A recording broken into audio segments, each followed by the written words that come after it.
नमस्कार, आप लोगों का स्वागत है ज्ञान नीति इंस्टीट्यूट के यूट्यूब क्लासेस में। मेरा नाम हुआ मृत्युंजय कुमार।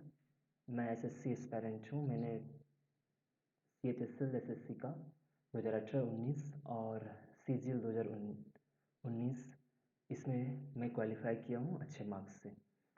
मैं अपने बारे में फिर कभी बात करूँगा, बट आज जो है मैं यहाँ पे आपको मैथ्स पढ़ाने के लिए आया हूँ। मेरा नाम मृत्युंजय हुआ। तो आज का जो टॉपिक मैंने चूज़ किया है वो है क्वाड्रेटिक इक्वेशन। आपको क्वाड्रेटिक इक्वेशन का पहले मैं चैप्टर के बारे में बता दूँ, कहाँ इसका क्या वेटेज रहता है। ओके, देखिए, ये जो क्वाड्रेटिक इक्वेशंस है ये आपको अलजेब्रा चैप्टर में एसएससी के आएगा, जिसमें इसका बहुत ही ज़्यादा इम्पोर्टेंस है, क्योंकि जब हम कोई इक्वेशन सॉल्व कर रहे होते हैं, चाहे वो आपका ये लगभग डिफरेंट डिफरेंट चैप्टर्स में आते हैं। जब हम कोई एक्स मानते हैं तो वहाँ पे मेरा ये क्वाड्रेटिक इक्वेशंस बनता है, या फिर इससे डायरेक्ट क्वेश्चंस भी हमारे आते हैं। ये डिफरेंट चैप्टर्स में इन्वॉल्व होंगे। और अगर इसका वेटेज अगर हम बैंकिंग में देखें तो बैंकिंग में डायरेक्ट क्वेरी से इससे बहुत सारे क्वेश्चंस आते हैं जो डायरेक्ट आपको सॉल्व करना होता है।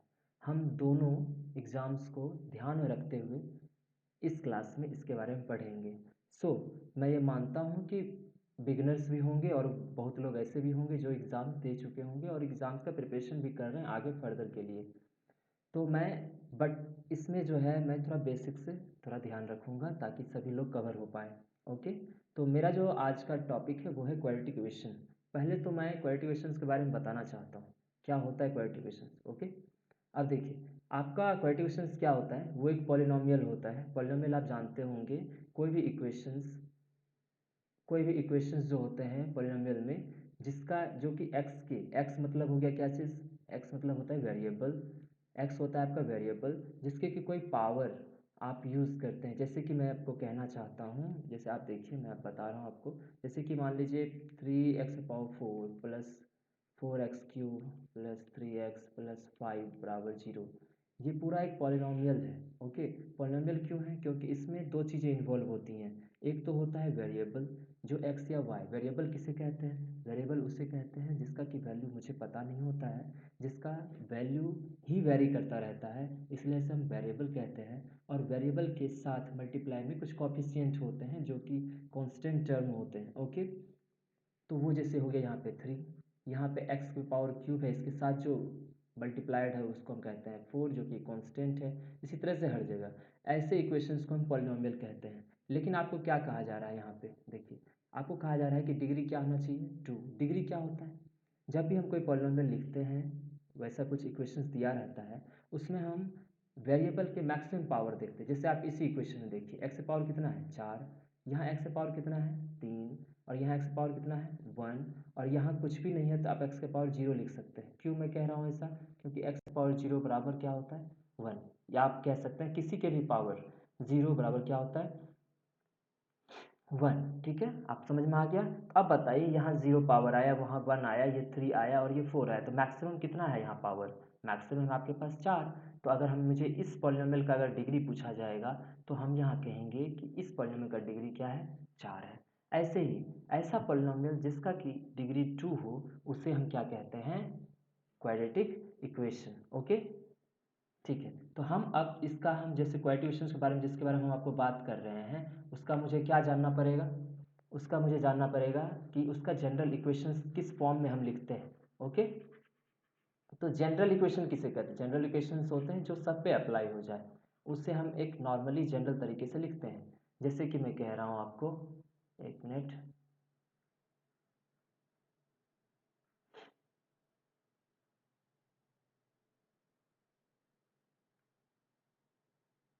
ठीक है, देखिए, अब मैं कह रहा हूँ जनरल इक्वेशंस क्या होता है, इक्वेशन का, तो ए एक्स के पावर स्क्वायर, क्योंकि मैंने क्या बोला, डिग्री क्या होना चाहिए, डिग्री आपका 2 होना चाहिए, ax² plus bx plus c बराबर 0। अब आप देखिए, यहाँ पे x का पावर कितना है 2 है, यहाँ x का पावर कितना है 1 है, और यहाँ कुछ नहीं है तो क्या लिख सकते हैं, आपको मैंने बताया था, x का पावर 0 c के साथ मल्टीप्लाई x पावर 0 कर सकते हैं, जिसका अर्थ होता है जिसका वैल्यू क्या आता है 1 आता है। तो यहाँ पे मैक्सिमम पावर कितना हो जाएगा 2। तो ये हमारा जनरल इक्वेशन हो गया किसके लिए, क्वाड्रेटिक इक्वेशन के लिए। अब इसमें हम कुछ टर्म्स को जानते हैं ताकि जब इसके हम रूट्स, जो मैं आगे जिक्र करूँगा जिसके बारे में, रूट्स, या फिर हम इसका अगर सॉल्यूशन की बात करेंगे तो वहाँ मुझे इसके कोफिशिएंट्स को भी जानना अच्छे से बहुत ज़रूरी होगा। तो हम इसके कोफिशिएंट्स के बारे में पहले देख लेते हैं, कोफिशिएंट्स का मतलब क्या क्या होता है। ओके, देखिए जैसे ये होता है हमारा सीधा कांस्टेंट टर्म, कांस्टेंट टर्म, ठीक है। कांस्टेंट टर्म क्यों कहते हैं इसको, क्योंकि इसके साथ कोई भी एक्स का वेरिएबल नहीं है। ये जो बी है जो एक्स के साथ मल्टीप्लाई है, अब ऐसा नहीं है ये कि यहाँ पे आप बी की जगह कुछ और नहीं ले सकते, ले सकते हैं, बट मैंने नोशन के लिए यहाँ पे बी लिया है। तो एक्स का कोफिशिएंट है ये बी जो मल्टीप्लाई किया हुआ है, इसको हम कह सकते हैं कोएफिशिएंट ऑफ एक्स। ओके, और यहाँ जो ये ए दिया हुआ है, समझ गए, इस ए को हम कहेंगे coefficient of x square. Okay, ये तो हम बता दिए इस जनरल इक्वेशंस के बारे में। ओके, लेकिन इसके आगे भी हमको कुछ कुछ चीज़ें जाननी है। वो क्या है कि हम अभी पहले समझेंगे, कि इसको हम किस तरह से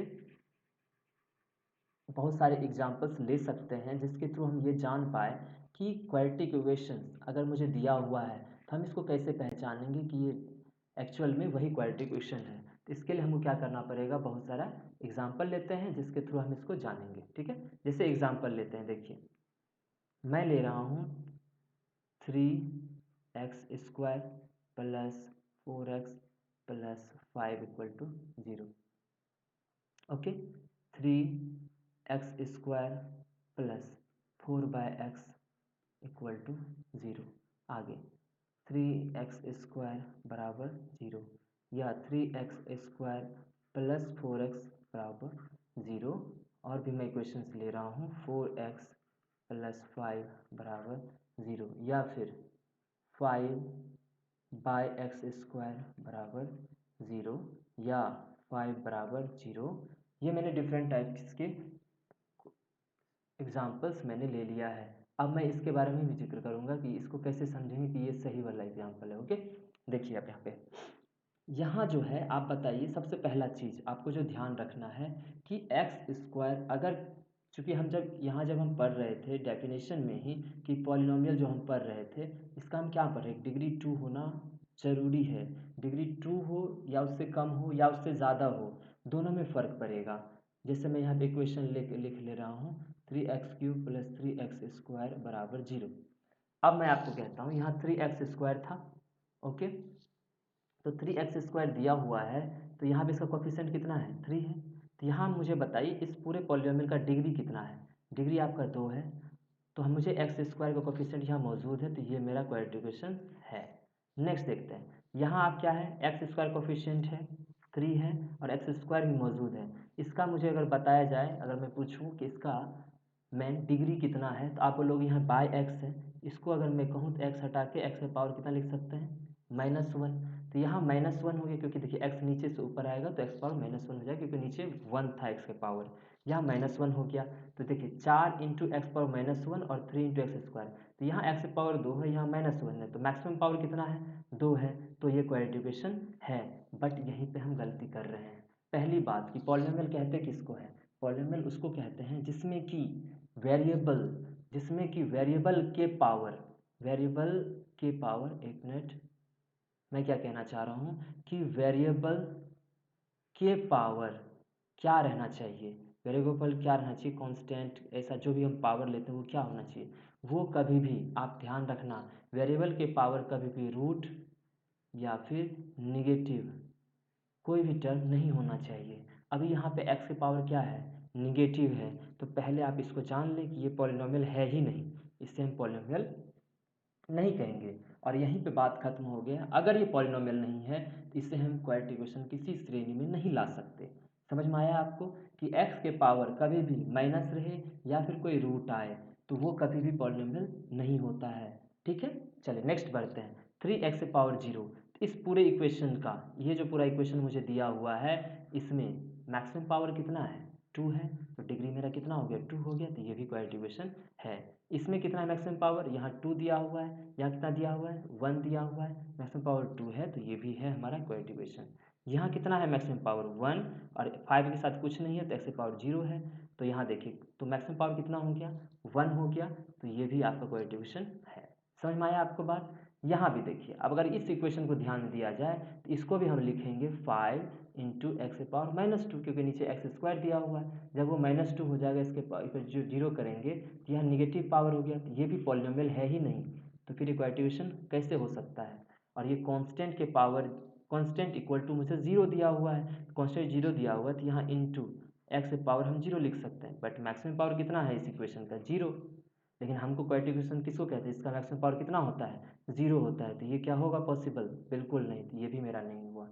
अब नेक्स्ट जो हम यहाँ इक्वेशन लिए हैं वो है 3x के पावर क्यूब 3x के power square equal to zero. Okay, अब देखिए यहाँ पे तो x के पावर कितना है, क्यूब है, और यहाँ कितना है, 2 है। तो अगर मुझे यहाँ कहा जाए कि यहाँ पे मैक्सिमम पावर x का कितना है, तो 3 है, तो यहाँ पे लेकिन क्वाड्रेटिक इक्वेशंस के लिए क्या होना चाहिए, मैक्सिमम पावर 2, ये तो 2 से ज़्यादा है, तो ये मेरा क्वाड्रेटिक इक्वेशन नहीं है। एक चीज़ और मैं इस इक्वेशन के थ्रू बता देना चाहता हूँ कि इस दोनों में 3 कॉमन आएगा, ध्यान दीजिएगा, एक्स स्क्वायर कॉमन आएगा, ठीक है, और अंदर में कितना बचेगा, एक्स प्लस 1 बराबर 0। मैं इस इक्वेशन की बात कर रहा हूँ। ओके, देखिए अगर यहाँ मैक्सिमम पावर 1 था तो इसको कौन सा इक्वेशन कहेंगे, जैसे मैक्सिमम पावर 2 होने पर क्वाड्रेटिक इक्वेशंस कहते हैं, तो 1 पावर होने के बाद इसको हम कहते हैं लीनियर इक्वेशन। ओके, अब बताइए ये 3x स्क्वायर इक्वल टू 0 है, तो इसको तो हम हटा सकते हैं, और इक्वल टू 0 तो ये लीनियर हो सकता है, बिल्कुल नहीं।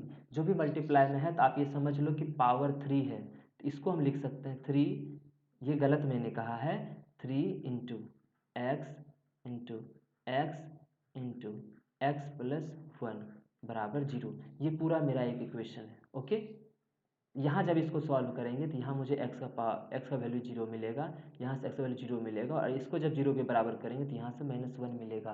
तो लेकिन हम ये बिल्कुल कह सकते हैं कि एक्स के पावर क्यूब मतलब इसका 3 रूट पॉसिबल है। ऐसा नहीं कि है कि हम कॉमन लेके इसे हटा देंगे और इसे हम कहेंगे लीनियर इक्वेशन। ये जस्ट आपको कुछ समझाने के लिए मैंने ये थोड़ा सा आगे बताया। ओके, अब होप आपको समझ में आ गया होगा कि क्वाड्रेटिक इक्वेशंस का एग्जांपल उसको देख हम कैसे बता सकते हैं कि कौन कौन सा क्वाड्रेटिक इक्वेशन है और कौन कौन सा नहीं है। ठीक है, अब हम चलते हैं इसके रूट्स के बारे में। रूट्स और सॉल्यूशन किसको कहते हैं, रूट्स और सॉल्यूशन किसको कहते हैं, तो इसके लिए हमको कुछ चीज़ जाननी होगी। रुकिए, क्या जानना होगा मैं बताता हूँ आपको। देखिए आपको क्या क्या चीज़ जानना होगा। पहला चीज़ तो आपको ये बात ध्यान में रखना चाहिए कि इक्वेशन हम क्या लिखे थे, ax square plus bx plus c बराबर 0। मैं कुछ चीज़ें बताना चाहता हूँ। जैसे मैंने कहा था डिग्री इसका कितना था, डिग्री आपका आया 2। आप ध्यान दीजिएगा, जिस भी पॉलिनोमियल में उसका जितना डिग्री होता है उसके सॉल्यूशंस उतने होते हैं। अब आप कहोगे रूट्स और सॉल्यूशन किसको कहते हैं, रूट्स और सॉल्यूशन उसे कहते हैं जिसको आप जब इस इक्वेशन में पुट करते हो ना तो वो उसको सेटिस्फाई करता है। मैं फिर से रिपीट करता हूँ, रूट्स और सॉल्यूशन उसे कहते हैं जब उसका वैल्यू हम जिस भी इक्वेशन का वो रूट और सॉल्यूशन है अगर उसमें उसको हम पुट करते हैं तो वो उसको क्या देता है, 0 देता है, मतलब सॉरी उसको सेटिस्फाई करता है। ओके, और जो भी रूट्स इक्वेशन मुझे मिलते हैं उसके थ्रू हम उसका फैक्टर भी निकाल सकते हैं। वो सारा कुछ कैसे करेंगे वो बाद की बात है। मैं जो यहाँ बताना चाहता हूँ कि रूट्स और सॉल्यूशन जब हम जिसका जिक्र करते हैं तो वो डिपेंड करता है उस पॉलिनोमियल की डिग्री पे। जितना डिग्री होगा उसका उतना नंबर ऑफ रूट्स या सॉल्यूशन होंगे।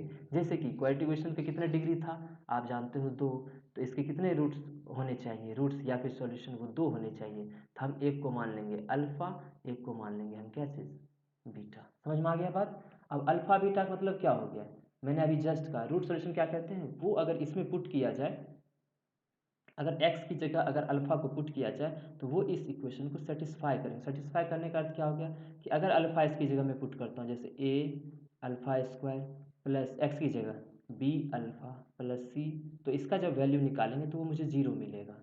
दूसरा, अगर बीटा भी पुट करूँ तो भी मुझे वही होगा, x की जगह a beta square plus b beta plus c बराबर 0। ये मुझे अच्छे से समझना है कि अल्फ़ा और बीटा मतलब जो रूट्स होते हैं, जो सॉल्यूशन होते हैं, उसका क्या मतलब है। दूसरा क्या, मैंने एक बात कहा कि फैक्टर के रूप में, तो आपको मैं बता दूं फैक्टर के रूप में मैंने क्या कहा कि इसको मैं, ये जो इक्वेशन है मेरा ax square plus bx plus c बराबर 0 है, इसे मैं फैक्टर के रूप में भी लिख सकता हूँ। अगर मुझे पता है कि मेरा जो रूट्स है वो अल्फ़ा और बीटा के रूप में है तो इसे मैं x माइनस अल्फ़ा और x माइनस बीटा के रूप में भी लिख सकता हूँ, यही मेरा फैक्टर होगा। ओके, आज मुझे यही रूट्स और सॉल्यूशन मुझे आपको बताने थे, जो मैंने आपको बता दिया है। तो इसके बाद क्या है कि हम अगले क्लास में इसके आगे पढ़ेंगे और इस पे बहुत सारे क्वेश्चंस करेंगे। पहले तो एसएससी के रिगार्डिंग कुछ पढ़ेंगे, फिर जैसा क्वेश्चन आपको बैंकिंग में आता है उसको पढ़ेंगे, ठीक है। अगर आपको आज का मेरा क्लास अच्छा लगा हो तो आप ज़रूर इसको लाइक कीजिए, और अगर आगे नोटिफिकेशन भी करने के लिए आप उसका बेल आइकन जो होता है उसको आप क्लिक कीजिए, और ज़रूर सब्सक्राइब कीजिए, ताकि मैं आगे भी आपको जब मैं पढ़ाता रहूँ तो आप तक ये पहुँचता रहे। ओके, तो आज के लिए इतना ही। Thank you.